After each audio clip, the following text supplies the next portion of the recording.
Island Pillar Nexus Danger Gladiator with more solo sequence one-player modes and games. A little announcement at the end of this video. Well, let's cover the solo mode for Great Western Trail, 2nd edition, called Lonely or the Brave, where you test your skills against an automated player, referred to as Sam. Sam will still have a player color. That made him have the red hat because red is a power color in many games I see, like board game. And he'll use the B-sided buildings, still use the discs, still use the train. He'll have a certain first delivery based on difficulty, a random starting objective, a board for workers, and specialization. On hard mode, he gets an extra one of each worker, and also a deck of actions that'll make him move and do stuff. Depending on the difficulty, you might take out some of the cards, but I want to play against as usual. Otherwise, the game is set up as it is for 2 players, 7 cattle, slim job market, and you'll start with your starter deck and 4 cards, and 6 money and the exchange token. I don't know if I remember to explain exchange tokens, but those are spent to draw 2 cards, discard 2 cards, which is useful. And then you just play as usual. You'll have your first turn. You'll start out a building, do whatever's there, and it'll be Sam's turn. Sam will flip up the action card and move accordingly and do this stuff. Sam doesn't have money. If he ever moves to a building of yours where you would get paid by other players, that money comes from the bank. If you would ever end up on one of Sam's buildings, your money goes to the bank.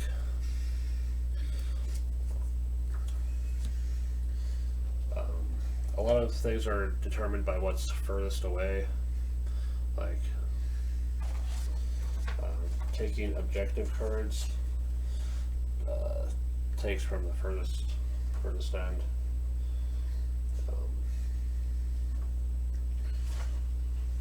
Or taking from the foresight spaces will always take from the bottom, and then new ones will slide down.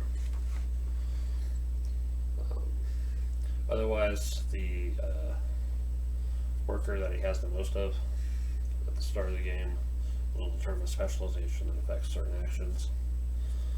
Like, let's see.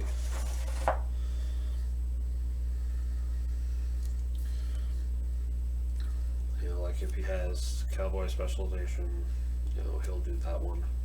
Otherwise, he'll do that one. Scoring with Sam at the end of the game, you'll still score all the stuff you usually score, like your money and buildings and everything. Sam will not score points for money, obviously, because he's not using money, or station master tiles, or cleared space on the player board because he has no board. But otherwise, all the objectives count as completed, no matter what he's got. He'll score points for his cattle and his buildings, and the usual stuff.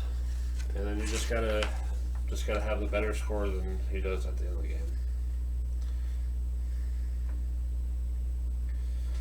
And that's pretty much it. Just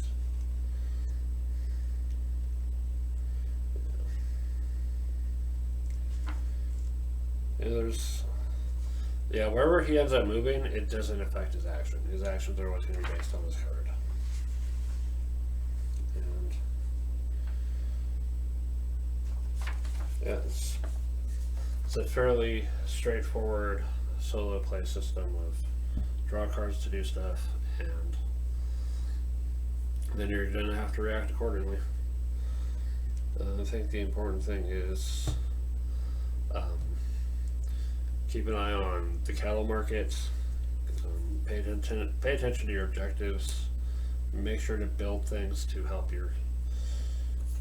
build things to help yourself where you can, and just focus on what the usual game requires you to do for points. So I haven't really messed with this particular solo mode all that much. I'm actually probably going to be messing with it while watching some archives on YouTube. But I know that was one of the selling points for this particular game, was that there was a solo mode. Granted, it's a fun, crazy game with 3 or 4 players, but it's that one player mode is greatly appreciated. It's interesting that they go with this kind of deck of I don't really care what exactly is out here. We're just going to keep trucking forward and doing this stuff. It reminds me a little bit of Outer Rim's AI player that just kind of does stuff according to its own cards, ignoring board stuff. And well, it's an interesting approach. Sometimes you want to play against a player that's actually constrained to player rules sometimes, but sometimes it's just not feasible to have to think as multiple players. So hopefully, if you get the game, you can try it out yourself. But I think I'm just gonna mess with it, see how it runs, and I will tell you about the score later. Alrighty, this has been Pillar Nexus, the Anti-Gladiator, and I'm sad to say this is the last video of the Solo Sequence series. So I kind of have a list of the games that I have in mind that are like either built-in solo, or have to figure it out, or there's no way in hell I can figure a solo mode out when there's so much hidden information. And I've come to the conclusion that for a lot of the stuff where I'm trying to figure it out, it's like it's either the ingenious approach of play as multiple players, and the worst you do is your score for the worst player, or it's just trying to run through the game as if you're playing all the players and doing your best with each one, and I don't know. And then the rest of these are like kind of long ass things in general. For other built-in solo games, there's the Night Cage, Ruinbound, Terraforming Mars, Silverton, and Horizon Zero Dawn. There's some games that I miss. There's at least one game I missed that has a solo mode that is solo playable in a way that I think is really fun and also hard as hell. That's Gears of War. And that's a game I almost regret giving up. But that's just, things happened.